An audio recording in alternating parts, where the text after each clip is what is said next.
Today I would like to talk about the basic formation of the Buddha's teaching. There seems to be a trend in modern times to blur the distinction between various religious traditions and various teachings, sort of in an attempt to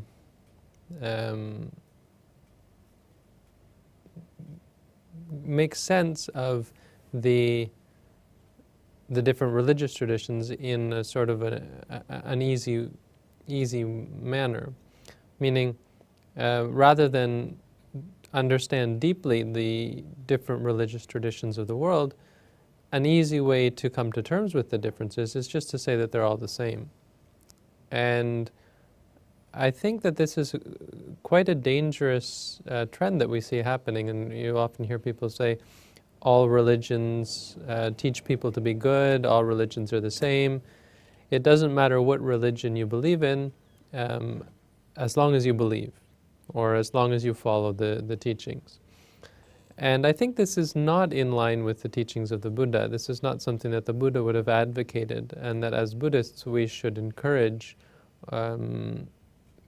But I think what's interesting about in the time of the Buddha is that you didn't have religions as such. You didn't have this group calling itself this religion, another group calling itself another religion, in the same way that you find today the various religious traditions being quite set in and categorized as different religions. You had different teachers. And in fact, what I think you see today is exactly the same situation. The problem is that we've gotten so accustomed to calling this group a named religious tradition, another group another named religious tradition, and so on, that we lose sight of the fact that within each religious tradition there are many different paths which are mutually exclusive. So, and which may have much more similarity with another group or another path in another religious tradition. So I think it's actually the same situation you find today as you would have found in the Buddha's time in India, that in fact, based on each teacher's understanding of reality, they would teach a certain path. And it may be in line with reality, it may not be in line with reality. It may lead to your benefit and it may lead to your harm. And you can see with what we call cults in modern day, when they don't fit in with a certain religious tradition, we call them a cult, and they can often be quite damaging. But in fact, we can see that within religious traditions themselves, there are paths which very well might lead to, or very well do lead to harm for oneself and harm for others, as we see with terrorism and religious zealots of various traditions doing things which cause great harm for themselves, harm for their children, harm for their societies, and so on. And so I think when we talk about the difference between religions, we should really be talking about the difference between paths, the difference between the various solutions that are devised for the problems, the proposed problem that we face in our lives. Now, obviously the Buddha had a very specific path, and he said that it didn't matter what religion you were talking about or what teacher you were talking about, and whether you were practicing this religion or that religion. The only place that you can find enlightened beings is in a teaching that teaches what the Buddha called the Eightfold Noble Path. So by saying this, he wasn't trying to claim that he only had the truth, not as such. I mean, the point was not to say that I am right because I'm Buddha, or because this is what I believe.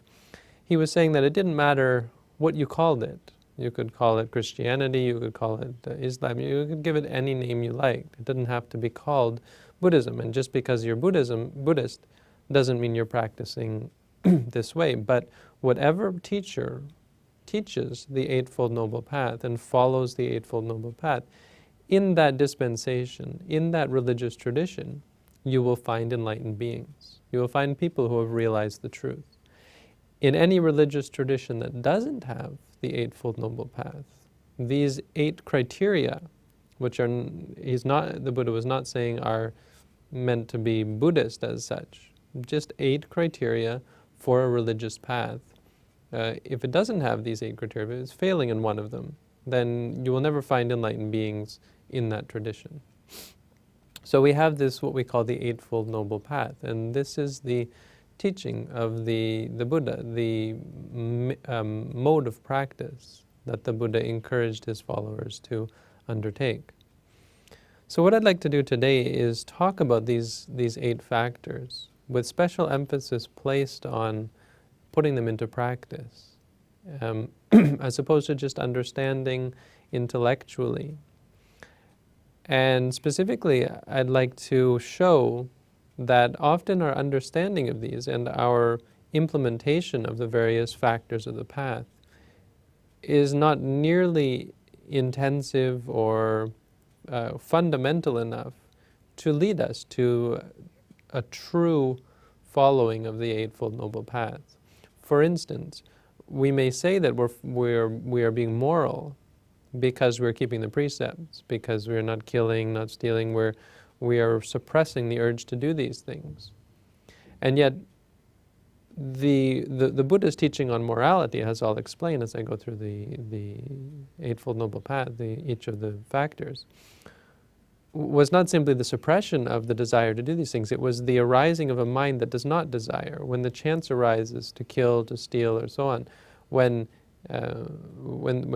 the opportunity to do so arises, there arises a mind that doesn't wish to, that wishes not to do so, that is against it, that abstains in the mind. So it's a much more fundamental mental and phenomenological moment-to-moment experience than just an intellectual understanding or the recital of the rules and so on. The practice of the Eightfold Noble Path is something that we should be doing right here and now, whether we have the chance to kill or to steal or so on. When our mind is set in morality, concentration, and wisdom, even if the chance arose, we wouldn't do it. And there is no need for the chance to arise. We are set in morality, concentration, and wisdom. Morality, concentration, and wisdom, by the way, are the abbreviated form of the Eightfold Noble Path. So when we break it up into sections, we find that we have 3 sections of the path of the Buddha. That we have the practice of morality, to guard our speech and to guard our bodily behavior. Concentration, to focus our minds and to keep our minds pure and clearly aware of reality. And wisdom, to understand the reality based on our focused awareness. So these 3 are a summary of the Eightfold Noble Path, and they're maybe a way of understanding it in a chronological order, where you'll develop concentration. Based on concentration, you'll develop. You'll start with morality. Based on morality, you'll develop concentration. Based on concentration, you'll develop wisdom. But the Eightfold Noble Path, what's great about going through each of the parts is that you can see very precisely that the Buddha didn't just offer something that sounded good or an ideal way of being without explaining how to here and now practice and put into practice these concepts. He had a very detailed explanation, and thus a very detailed method by which we can practice to realize the truth of reality, the truth of life. So the 8 parts then, as I said, constitute what one should consider to be true religion. And so explaining these and explaining them in terms of how we can put them into practice on a truly authentic level is very important as Buddhists. This is something that we should keep constantly in mind. We should study, and then we should put into practice. We should see it as our duty as Buddhists, our path, and something that we should always strive towards and work towards attaining, work towards perfecting, to the point that no matter what we're doing, we're always on the Eightfold Noble Path. So what do we have these 8 parts. The first one is right view. And so the Buddha taught that the first and foremost thing for us to purify is our views. It's not, but maybe not the first chronologically, but it's the most important. Our view is what's going to determine how we practice. If we have a view of an eternal soul, then it's going to affect the way we look at suffering and the cause of suffering and the way out of suffering. And really, in the Buddha's formation of right view, he taught that we should give up views. He taught that basically right view is giving up all views, giving up any view of reality that is based on belief, that is based on conjecture, that is based on logical reasoning, in favor of direct and experiential understanding of reality. The view that the Buddha would have us develop, the opinion, the belief that the Buddha would have us develop, if you will, is a belief based on experience and based solely on experience. You see, many people will develop views based on their experience. So you'll hear religious people talk about having a religious experience where they are, where they see God, or they hear God, or they experience something that says this is God, this is heaven, and so on. And as Buddhists, we would break this up into pieces. We would say this view has arisen based on a misunderstanding of reality for what it is. Because if you see a bright light, there's nothing in it intrinsically that says this is God, or this is A, B, C, D, or anything. It's simply, except that it's a light, it's an experience. So not only that our belief should be based on experience, it should be solely based on experience. That we should not make more of things than they actually are. We should not extrapolate on reality to develop beliefs. You know, we experience something and then we develop a belief based on it. People who have had near-death experiences often have very strong attachment to beliefs that they're going to go to heaven and that there is a God and so on, based on the things that they've seen in their near-death experience, as one example. I think another common, maybe even more common view that arises, especially among practicing Buddhists, are views that arise based on scriptural study. So people will study the Buddha's teaching, will study those things which are true and valid, and develop views based on them. Talking to Buddhists, I've heard many different views arise based on reality, based on the Buddha's teaching of what is real, what is true, things that are verifiable. The extrapolation of these teachings, people develop all sorts of views based on these teachings. This is a real problem. This is wrong view. When you develop a view that says, you know, that the Buddha taught there is a soul, the Buddha taught that there is no soul, or so on. I have no soul, things that the Buddha obviously didn't teach. When you develop, you know, people develop many different views, and as a result, there are many Buddhist schools. In Thailand, there are people who say that Nibbana, Nirvana, the ultimate freedom from suffering, is atta, is self. And this became a great controversy in Thailand, but there was a large group of Buddhists who believed this. People who believe that the middle way is in the middle of the body. When you find your center of gravity, then you found the middle way, and when you focus on it, you will come to see the truth and so on, and develop many different views based on this, which have no basis in the Buddhist teaching. So again, it's important that we don't intellectualize these things. The view that the Buddha would have us see is our experience of reality. And what we're going to see when we experience reality, when we start to practice meditation, is first we'll see the truth of suffering. We'll see that all of reality, all of what is real, is unsatisfying. The Buddha said, nothing in the world is worth clinging to. Sabbe dhamma nalang abhinivesaya. There are no dhammas, no reality, no part of reality that is worth clinging to, that is worth holding on to and saying this is going to make me happy. Because there's nothing in the world that can make you happy. There's nothing in our body, in our minds, in the world around us that can make us happy. So all of these things are called suffering. They are suffering as long as we cling to them. This view, if understood intellectually, has gained a lot of criticism, and has gained Buddhism a lot, in general, a lot of criticism, saying it's pessimistic and it's nihilistic, or it denies the pleasures in life, it denies the reality of pleasure, and so on. And as a result makes Buddhists quite miserable, when in fact the opposite is true. You'll find that there was a funny thing on the internet that where people would type into the search engine, why are Christians so?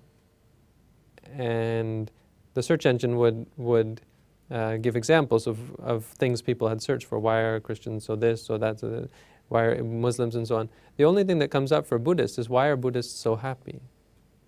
So what we know about Buddhists is how happy they are. This is what is known around the world. The Dalai Lama is this great spokesperson for Buddhism, and he's obviously very happy. Buddhists around the world are incredibly happy. So it's clear that this criticism is not valid, but there still arises this doubt in people that is Buddhism, just focusing on the negative, focusing on the miserable. And I think this is a misunderstanding of what is meant by suffering. That instead of looking at the point is that instead of looking at the world in terms of what is going to make me happy, in terms of hoping and wishing and trying to find that one thing or those things that are going to make us happy, and run away from those things that are going to make us unhappy, is to understand reality to the point where nothing makes us unhappy, where we cling to nothing, where we have no suffering, where there is no one thing that can hurt us. And this is by seeing this state is accomplished by seeing the truth, that there is nothing that is going to make you happy. As long as you're trying to find happiness in one thing or another, you're always going to have partiality. You're always going to dislike certain things and like certain other things. You're always going to compartmentalize reality into the good and the bad, the acceptable and the unacceptable. So all that is meant by this truth of suffering is the letting go of the idea that you're going to find happiness in some certain experience or in any experience, that any specific thing that arises in the world is going to make you happy, when in fact nothing that arises can make you happy, because it's always going to disappear, and it's never certain when it's going to come. So this is really what the Buddha meant by right view, that there is suffering. The cause is our attachment to really anything. The cessation of suffering is simply our cessation of our attachment. When we live in the world with an understanding of reality, as opposed to any sort of partiality or bias, any colored judgment, a simple, clear understanding of what's arising here and now, not extrapolating, not making more of it, not judging it in any way. This is the cessation of suffering. The fourth part is that the path which leads to the cessation of suffering is the Eightfold Noble Path. This is part of right view. It's important, and this is why it's important to talk about the Eightfold Noble Path, that we should understand that this path is what's going to lead us to see the truth. The second part of the path is right thought. That when we practice the Buddha's teaching, when we start to see reality, our minds are going to become impartial. And this is, so first we have the view that this is the way things are. The thoughts that arise based on this view are free from greed, free from anger, and free from delusion. So this is important to understand, and this makes it clear that what we're talking about is a moment-to-moment practice. We're not talking about an intellectual understanding. If you still have greed in your mind, if you still have anger, if you still have delusion in your mind, these are the thoughts of sensual indulgence, wanting to get good things and so on. If you still have anger, wanting to hurt other people, or if you still have conceit, holding yourself above others, and wanting to hold them down or put them down or hold yourself up and oppress others, then you're not following the Eightfold Noble Path. And really the only way to be free from these, truly free from them, is to clearly see things as they are. You can't repress them, force them away, or make yourself consciously putting out conscious effort to repress them. You have to see things as they are. This is why view leads then to right thought, or why they go together. Once we see things as they are, we're not going to have any of these judgments, and as a result we won't have desire for sights or sounds or so on. We'll be able to experience anything without partiality and be happy all the time. We won't have any anger towards other beings, or hatred, or upset when things don't go our way. And we won't have any delusions which make us think that we're better than others or so on. Our minds will be clear and we'll simply see things as they are. The third factor on the path, here we're starting to get into morality. We'll talk about the next three. So the first two are based on wisdom. The next one is right speech, right action, and right livelihood. These are the morality part. Now, as I said in the beginning, it's important to understand that these three factors, they should be understood as a state of mind, not as some physical reality that you're not killing, right? Because if keeping the precepts, if following the Eightfold Noble Path in the morality section, we're simply not killing, not stealing, not lying, not cheating, making harsh speech, or gossiping, or useless speech, then we would all be following the path at various times. When we were not speaking, if we're just sitting quietly, and if we're not killing, not stealing, then we'd be considered to have morality. But this is not the morality that the Buddha had in mind. Right speech and right action. Yes, these are on a superficial level. They mean simply that, not telling lies, refraining from harsh speech or divisive speech, and refraining from useless speech. This is what is meant by right speech. But in terms of following the path, the right speech factor is only fulfilled when there's no intention in the mind, when there is no desire in the mind, when the mind is in a state where it would never say these things, where even if the chance arose at that moment, the mind would be in such a state where it would be well guarded, and the opportunity someone comes, starts talking to you, saying useless things, you wouldn't reply with useless speech. You would say something that is useful. When the opportunity comes up, someone says something nasty to you, you have the opportunity to say something nasty back. You don't do it because your mind is focused, because you have clear understanding of reality, because of your right view of things as they are. When someone is talking to you, you see it as sound. You experience it as sound at the ear. In meditation, we'll say to ourselves, hearing, hearing, hearing. And many meditators are able to verify this for themselves. When, before they practice meditation, they would very easily get into an argument with other people. When someone was saying nasty things to them, they would immediately talk back and create an argument. After they practice meditation, they find the people talking to them, they're able to say to themselves, hearing, hearing, hearing. And even though the person is saying nasty things and terrible things, they have no desire to respond. So at that moment, they can be said to be developing the Eightfold Noble Path. At this moment, their mind is moving closer to freedom from suffering, because they're seeing things as they are, and they're learning about what is the truth of this speech, that it is really just speech. It is really just sound arising at the ear. The truth the truth of right action is the same. Right action is not simply the refraining from killing and stealing and cheating, committing adultery or improper sexual conduct. This is This is what we understand intellectually to be the eightfold noble path factor of right action. But again, what it means is that we have no desire to do these things. When these objects of the sense arise, we have no desire to steal or to kill or to even hurt other beings, to do things that are immoral. In fact, there will arise no desire or no aversion, which would be the cause then for us to kill, to steal, to lie. So the meaning is that at that time, the Buddha's teaching and the path of the Buddha is such that it leads people to give up these things. And we can see that in other religious traditions this is lacking. In other paths this obviously is lacking because they have the allowance to do these things, the allowance to kill, to hurt other beings, to maybe even to steal or to cheat.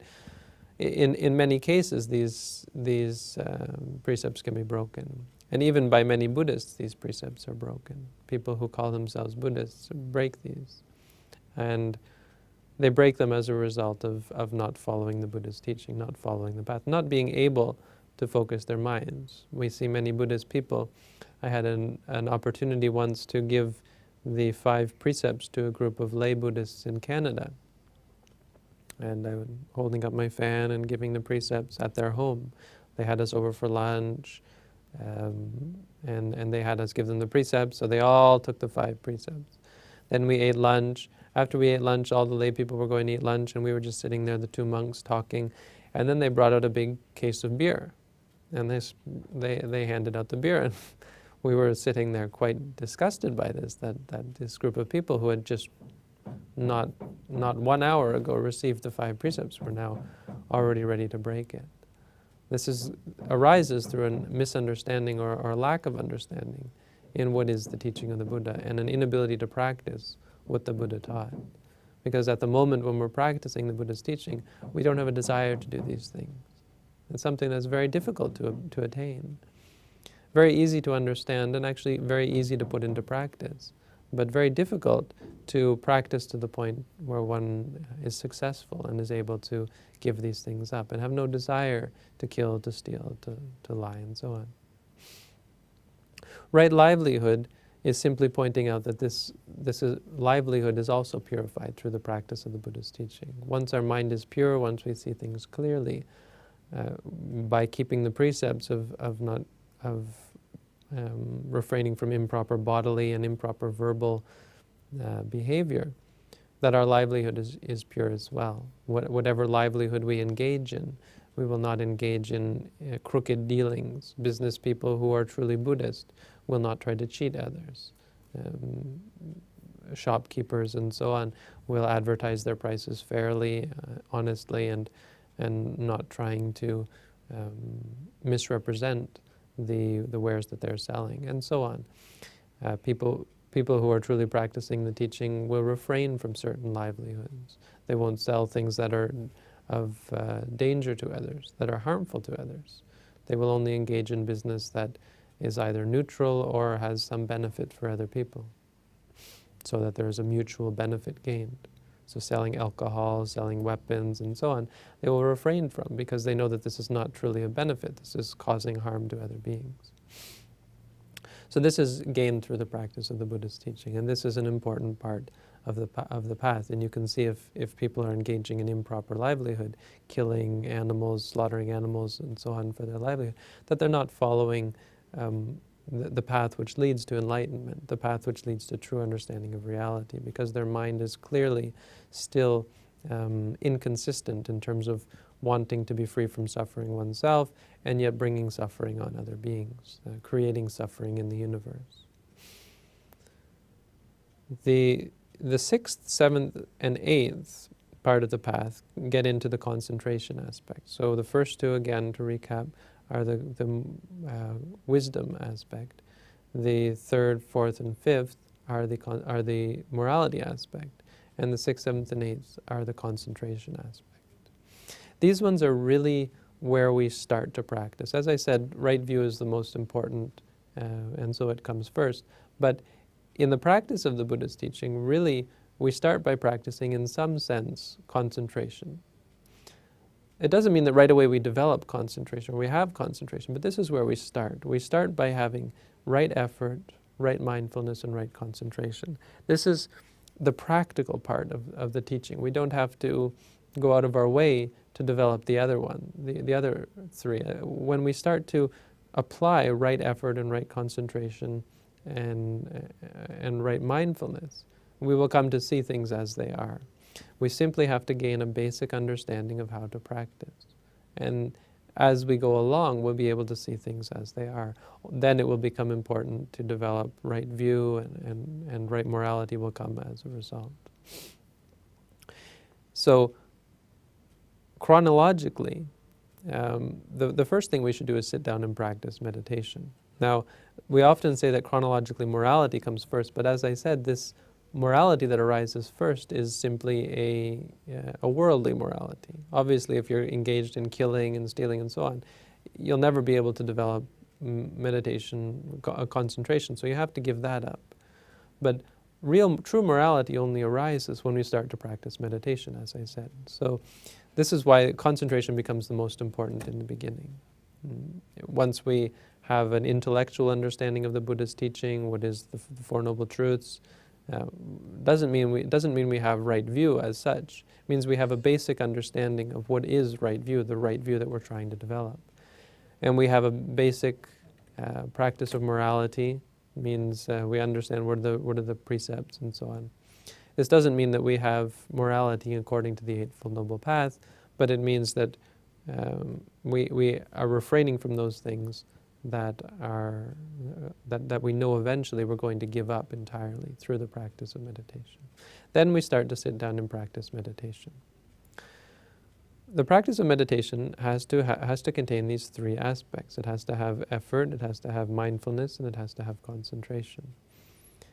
And it has to have right effort, right mindfulness, and right concentration, because there are wrong effort, wrong mindfulness, and wrong concentration, which could lead us on the wrong path, and which do lead many people on the wrong path. Wrong effort, for example, when people put out too much effort, it's also wrong effort. As I was saying in an earlier talk, many people push themselves. There's this story of this monk who was a great teacher and had many students who became enlightened through his practice, but he himself was still an ordinary human being. Well, he went off into the forest and tried to practice on his own and was very much intent on becoming enlightened, even to the point where it became a hindrance on the path, having too much effort, because his mind was unable to focus. There was no happiness, no peace in his mind, which would have allowed him to focus and to develop morality, concentration, and wisdom. Like the Buddha said, only when your mind is calm can you see things as they are, just as only when a pool of water is calm can you see the things at the bottom of the pool. So this monk realized this, and he was able to adjust his practice. And there's a story of Ananda, this famous story of how Ananda was doing the same thing, practicing walking meditation all night, because there was so much pressure on him that the next day he was to join in the first council, the recital of the Buddha's teachings and the codifying of what it was that the Buddha taught. So all night he spent in walking meditation, developing effort, putting out effort, striving, because the Buddha said you need effort to be free from suffering. Well, he practiced all night and realized that he hadn't gained anything. When he thought about why that was, he realized it's because his energy was too much, that the Buddha had taught the balancing of the faculties. So as a result, he decided to lie down, thinking that by lying down he would increase his concentration and the energy would subside, the excess energy would subside, and there'd be a balance. As it happened, as he was lying down, knowing to himself that he was lying, as the Buddha said, when you're lying, you know that you're lying. He said to himself, lying, knowing that he was lying down. His feet came off the floor, and before his head touched the pillow, he had become an enlightened being. He had become an arahant. So this is an example of how excess effort, excess concentration, there can be wrong effort and wrong concentration. There can also be wrong mindfulness, as I'll explain.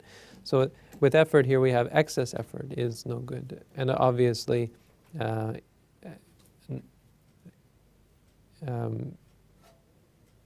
having not enough effort is also wrong. We have to have a balanced effort, which simply means seeing things as they are. The setting the mind on seeing things as they are.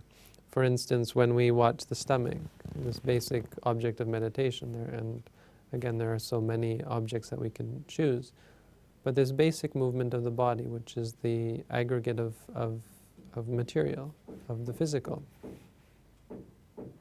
We experience the movement of the rising and the falling. When we put our mind, sending our mind out to the stomach to watch it, keeping our mind there, and guarding very carefully to watch when the mind runs away, to watch when the mind goes to pain or goes to thoughts or goes to emotions, when the mind starts to judge, and jumping on that and sticking with the mind to see, with this kind of effort to keep up with the mind, not to fall behind, not to lose track, and not to get off track, is called right effort. So by this we give up bad states and we develop good states. It doesn't mean that we have to push ourselves. It should be some kind of, it should feel effortless. When you practice it, you feel that your mind is well balanced and you're simply seeing things as they are. Right mindfulness is equally important, and it's important to understand what is right mindfulness. Right mindfulness is mindfulness based on the present moment. The word mindfulness comes from the Pali sati. And sati, why we say this is right mindfulness is based on the present moment, is because the word sati means to remember or to recollect.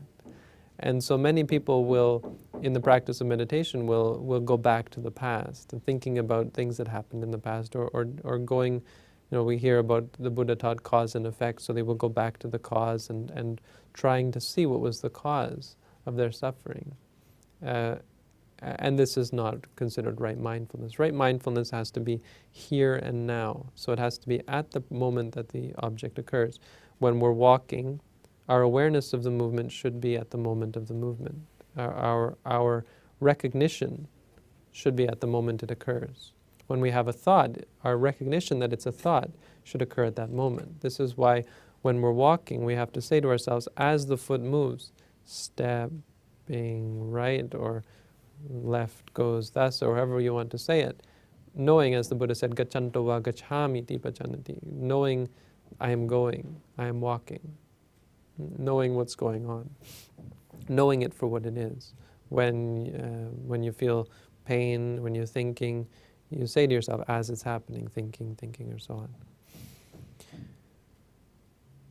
And so mindfulness of things that occurred in the past are no good. Also, mindfulness of the future is also no good. But obviously, in the practice of meditation, it should be clear that we're trying to stay in the present moment, that there should be no thinking about the future, no thinking about the past. And this is an important reminder for us to check whether our practice is successful, whether we're still in the future or in the past, or whether we're actually aware of things as they occur, instead of expecting certain things or going back to things as they had already happened. The other thing about right mindfulness is it has to be focused on reality. We can't be mindful of a concept. We can't be mindful of say, the Buddha, because for right mindfulness to arise, it has to be based on the reality that we're experiencing. We can't use a kasina,